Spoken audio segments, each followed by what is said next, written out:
Turn off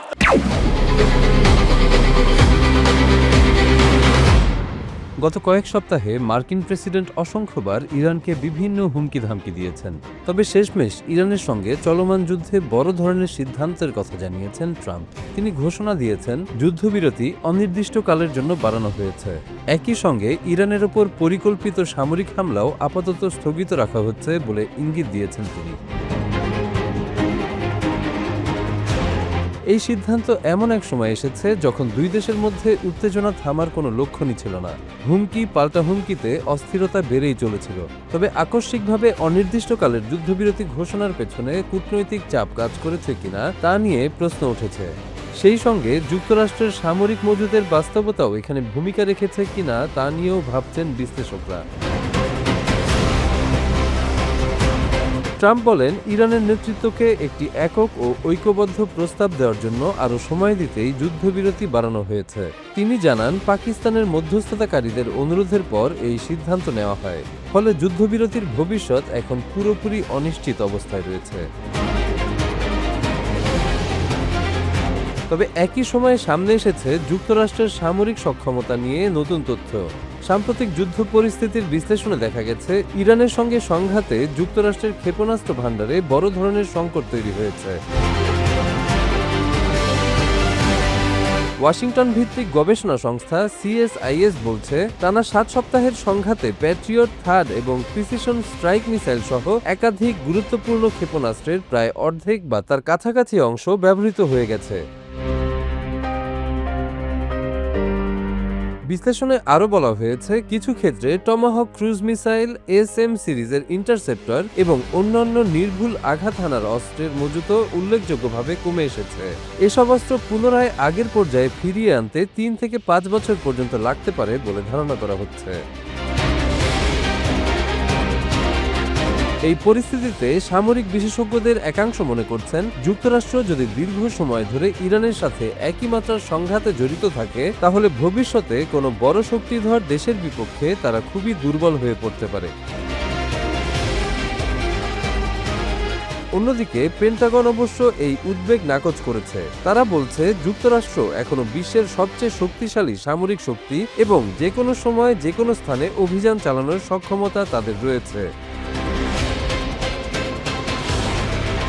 তবে যুদ্ধবিরতি বাড়ানোর এই সিদ্ধান্তকে ঘিরে কূটনৈতিক ব্যাখ্যাও রয়েছে।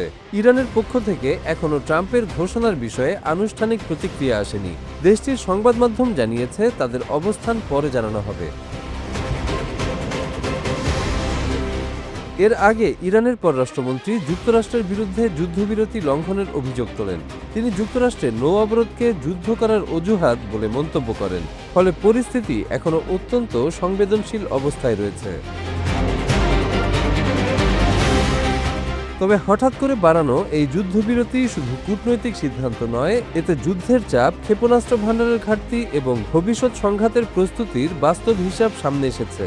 বিশ্লেষকরা বলছেন, এই বিরতি একদিকে আলোচনার সুযোগ তৈরি করছে, অন্যদিকে যুক্তরাষ্ট্রকে সামরিক সক্ষমতা পুনর্গঠনের সময় দিচ্ছে।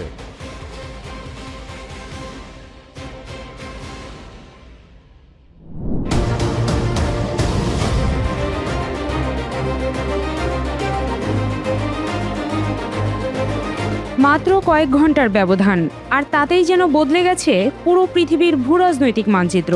যে ডোনাল্ড ট্রাম্প কয়েক ঘন্টা আগেও ইরানে বোমা হামলার চূড়ান্ত হুমকি দিচ্ছিলেন, তার কণ্ঠেই এখন শোনা যাচ্ছে নরম সুর। ট্রাম্প হুঙ্কার দিয়েছিলেন ইরানকে ধসিয়ে দেবে মার্কিন সামরিক বাহিনী, কিন্তু মাঝপথে এমন কি ঘটল যে উল্টো সুরে গাইতে বাধ্য হলেন মার্কিন president?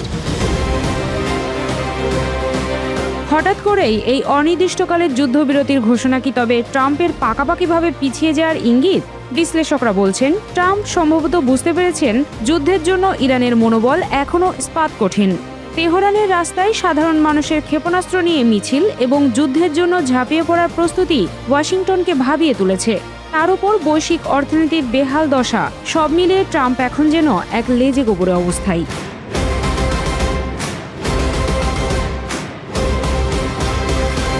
The Air Force is gone, the Navy is gone.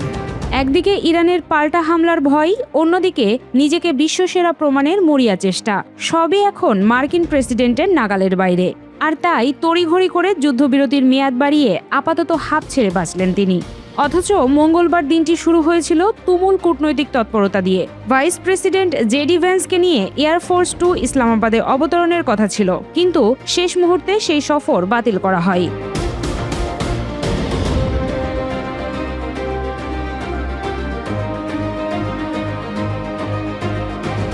Trump জানিয়েছেন তেহরানকে একটি ঐক্যবদ্ধ প্রস্তাব তৈরির সুযোগ দিতেই তিনি এই সময় নিচ্ছেন। তবে ইরান এই শান্তি আলোচনায় অংশ নেওয়ার কোনো আনুষ্ঠানিক প্রতিশ্রুতি দেয়নি। উল্টো তেহরান সাফ জানিয়ে দিয়েছে তারা এই মুহূর্তে কোনো আলোচনায় বসতে আগ্রহী নয়। আলোচনার লক্ষণ স্পষ্ট না হওয়ায় ট্রাম্পের বিশেষ দূত স্টিভ উইটকফ এবং জামাতা জ্যারেড কুশনারকেও ওয়াশিংটনে ফিরে যেতে হয়েছে।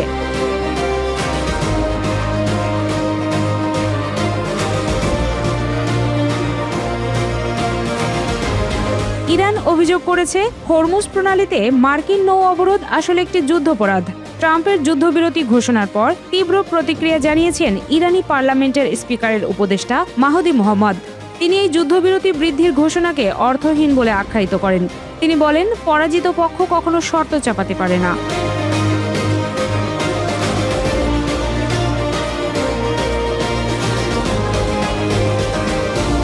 ইরানি কর্মকর্তাদের মতে হরমুজ প্রণালীতে অবরোধ জারি রাখা আর বোমা বর্ষণ করা একই কথা, যার জবাব সামরিকভাবেই দেয়া হবে। তারা মনে করছেন ট্রাম্প আসলে যুদ্ধবিরতির নামে আকস্মিক হামলার জন্য সময় নেয়ার অপকৌশল করছেন। আর তাই ইরানের পক্ষ থেকেও এখন পাল্টা চূড়ান্ত উদ্যোগ নেওয়ার সময় চলে এসেছে বলে হুঁশিয়ারি দেয়া হয়।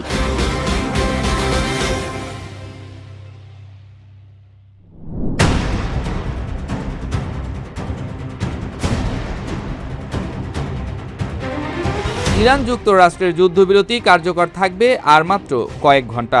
এরই মধ্যে এক বিস্ফোরক বার্তা দিল তেহরান। যুদ্ধক্ষেত্রে নতুন চমক দেখাতে সম্পূর্ণ প্রস্তুত ইরান। যুদ্ধবিরতির মাঝেই পূর্ণমাত্রার সক্ষমতা অর্জনের দাবি করল দেশটি।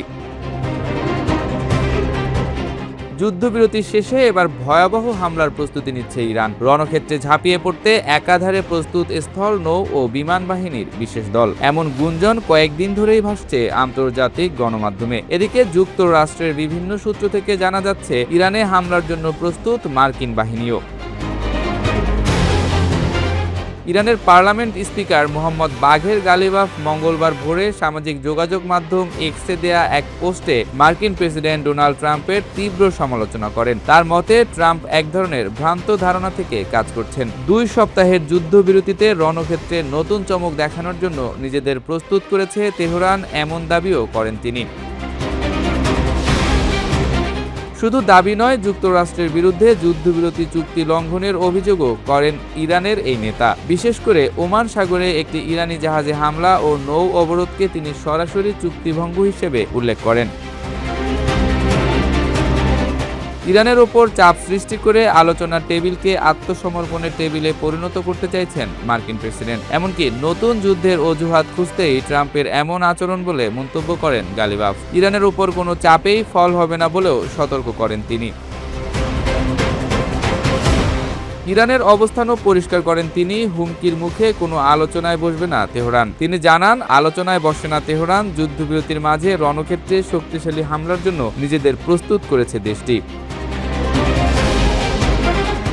এই মন্তব্যের মধ্যেই তেহরান ও ওয়াশিংটনের পরবর্তী দফার আলোচনা নিয়ে অনিশ্চয়তা আরও বেড়েছে। বিশেষ করে সাম্প্রতিক নৌ উত্তেজনার পর পরিস্থিতি আরও জটিল হয়ে উঠেছে। আর ট্রাম্পের বিভিন্ন হুমকি ধামকিও আলোচনা থেকে ইরানকে সরে যাওয়ার চিন্তা করতে বাধ্য করেছে বলে মনে করছেন বিশ্লেষকরা। ইরানি সামরিক বাহিনী ওমান সাগরের ঘটনার তীব্র নিন্দা জানিয়ে বলেছে এটি আন্তর্জাতিক সামুদ্রিক আচরণের লঙ্ঘন। একই সঙ্গে তারা জানায় যে কোনো পরিস্থিতিতে জবাব দেওয়ার জন্য তাদের প্রস্তুতি পূর্ণ মাত্রায় রয়েছে এবং নিজেদের সক্ষমতার উপর তাদের আস্থা পুরোপুরি আছে। এখন প্রশ্ন হলো, ইরান কি চমক দেখাতে চাচ্ছে? তারা কোন শক্তি বলে ট্রাম্পকে ঘায়েল করার লক্ষ্যে এভাবে অটল আছে? ট্রাম্পের কোনো হুমকিতেই তারা ভয় পাচ্ছে না কেন? ইরানের একজন জ্যেষ্ঠ সামরিক কমান্ডার বলেছেন, প্রতিপক্ষরা কোনো ধরনের প্রতিশ্রুতি লঙ্ঘন করলে দেশটি কঠোর ও চূড়ান্ত জবাব দিতে প্রস্তুত। খাতাম আল আম্বিয়া সেন্ট্রাল হেডকোয়ার্টারের মেজর জেনারেল গোলাম আলী রাশিদ আবদুল্লাহি জানান, ইরানের সশস্ত্র বাহিনী যে কোনো হুমকির মোকাবিলায় সম্পূর্ণভাবে প্রস্তুত রয়েছে। তিনি আরও বলেন, ক্ষেপণাস্ত্র ও ড্রোন সহ ইরানের সামরিক সক্ষমতা দেশটির অবস্থানকে আরও শক্তিশালী করেছে। একই সঙ্গে তিনি সতর্ক করে দেন, হরমুজ প্রণালী সহ যে কোনো ধরনের লঙ্ঘনের ক্ষেত্রে ইরান উপযুক্ত জবাব দেবে। অন্যদিকে উপসাগরীয় অঞ্চলে যুক্তরাষ্ট্র হরমুজ প্রণালীতে অবরোধ বজায় রেখেছে। রবিবার একটি ইরানি পতাকাবাহী জাহাজ জব্দ করার পর দুই পক্ষই একে অপরের বিরুদ্ধে যুদ্ধবিরতি লঙ্ঘনের অভিযোগ তুলছে।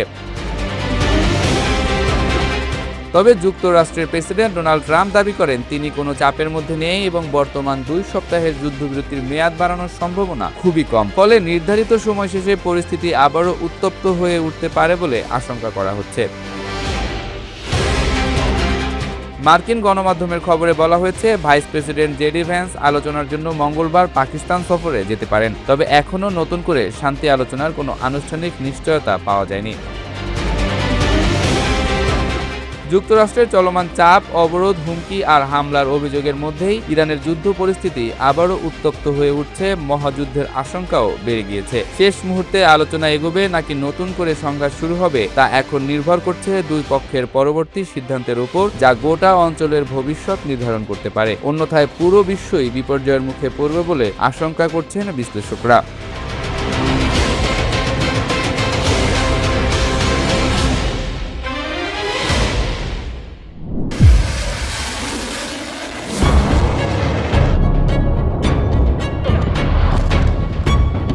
ইরানের সঙ্গে টানা 7 সপ্তাহের যুদ্ধে যুক্তরাষ্ট্রের সামরিক সক্ষমতার এক অজানা বাস্তবতা এবার সামনে এসেছে। ট্রাম্প যতই হুমকি ধামকি দেন না কেন, তার ক্ষেপণাস্ত্র ভান্ডার নাকি তলানিতে নেমে এসেছে। অত্যাধুনিক ক্ষেপণাস্ত্রের বড় অংশ ইতোমধ্যেই খরচ করে ফেলেছে মার্কিন বাহিনী। বিশ্লেষকরা বলছেন, এতে ভবিষ্যতে নতুন কোনো বড় যুদ্ধে যুক্তরাষ্ট্রের সামরিক সক্ষমতা ভয়াবহ হুমকির মুখে পড়তে পারে। ওয়াশিংটন ভিত্তিক গবেষণা সংস্থা centre for strategic and international studies CSIS এর সাম্প্রতিক বিশ্লেষণে দেখা গেছে, অপারেশন এপিক ফিউরি অভিযানে যুক্তরাষ্ট্র তাদের প্যাট্রিয়ট ক্ষেপণাস্ত্রের প্রায় অর্ধেক ব্যবহার করেছে। একই সঙ্গে থার্ড ও প্রিসিশন স্ট্রাইক মিসাইলের মজুতেও বড় ধরনের ঘাটতি তৈরি হয়েছে। প্রতিবেদন অনুযায়ী আকাশ প্রতিরক্ষার জন্য ব্যবহৃত প্যাট্রিয়ট ইন্টারসেপ্টরের প্রায় 50% খরচ হয়েছে। ব্যালিস্টিক ক্ষেপণাস্ত্র প্রতিরোধে ব্যবহৃত থার্ডের অর্ধেকেরও বেশি ইতোমধ্যে শেষ। পাশাপাশি প্রিসিশন স্ট্রাইক মিসাইলের 45%-এর বেশি ব্যবহার করা হয়ে গেছে। শুধু এই তিনটি নয়, আরও কয়েকটি গুরুত্বপূর্ণ অস্ত্রের মজুতও দ্রুত কমছে। টমাহক ক্রুজ মিসাইলের প্রায় 30%, joint air to surface stand off মিসাইলের 20% এবং SM-3 ও SM-6 ক্ষেপণাস্ত্রের উল্লেখযোগ্য অংশ ইরান যুদ্ধে ব্যবহার করা হয়েছে বলে বিশ্লেষণে উল্লেখ করা হয়েছে। বিশ্লেষকেরা সতর্ক করে বলেছেন, এই হারে অস্ত্র ব্যবহার চলতে থাকলে যুক্তরাষ্ট্রের সামরিক ভান্ডারে বড় ধরনের শূন্যতা তৈরি হবে। বিশেষ করে পশ্চিম প্রশান্ত মহাসাগরীয় অঞ্চলে সম্ভাব্য সংঘাতে এই ঘাটতি বড় দুর্বলতা হয়ে দাঁড়াতে পারে।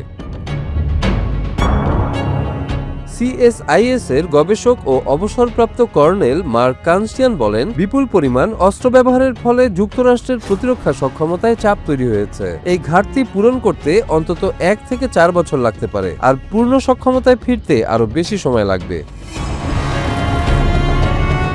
প্রতিবেদনে বলা হয়েছে, বর্তমানে ভঙ্গুর যুদ্ধবিরতি শেষ করলে যুক্তরাষ্ট্রের হাতে ইরানের বিরুদ্ধে লড়াই চালিয়ে যাওয়ার মতো অস্ত্র এখনও রয়েছে। তবে চীনের মতো শক্তিশালী প্রতিপক্ষের বিরুদ্ধে বড় আকারের যুদ্ধে নামার মতো পর্যাপ্ত ক্ষেপণাস্ত্র ভান্ডার এখন নেই। এদিকে পেন্টাগন অস্ত্র উৎপাদন বাড়াতে একাধিক নতুন চুক্তি করেছে। তবে বিশেষজ্ঞদের মতে, এসব অত্যাধুনিক ক্ষেপণাস্ত্র পুনরায় তৈরি করে আগের সক্ষমতায় ফিরতে 3 থেকে 5 বছর সময় লাগতে পারে। পেন্টাগনের মুখপাত্র শন পার্নেল অবশ্য এই উদ্বেগকে নাকচ করেছেন। তিনি বলেন, প্রেসিডেন্টের নির্দেশে যে কোনো সময় ও যে কোনো স্থানে অভিযান চালানোর পূর্ণ সক্ষমতা যুক্তরাষ্ট্রের রয়েছে। একই সঙ্গে তিনি দাবি করেন, শক্তিশালী অস্ত্র ভান্ডার বজায় রেখেই সামরিক অভিযান পরিচালনা করা হচ্ছে। তবে সামরিক বিশেষজ্ঞদের মতে, এই যুদ্ধ একটি বাস্তবতা সামনে এনেছে। অত্যাধুনিক অস্ত্র যতই শক্তিশালী হোক, দীর্ঘমেয়াদী সংঘাতে সেগুলোর মজুদ দ্রুত ফুরিয়ে যেতে পারে। ফলে ভবিষ্যৎ যুদ্ধের প্রস্তুতিতে এখনই নতুন করে কৌশল ও হিসাব নিকাশ করতে হচ্ছে যুক্তরাষ্ট্রকে।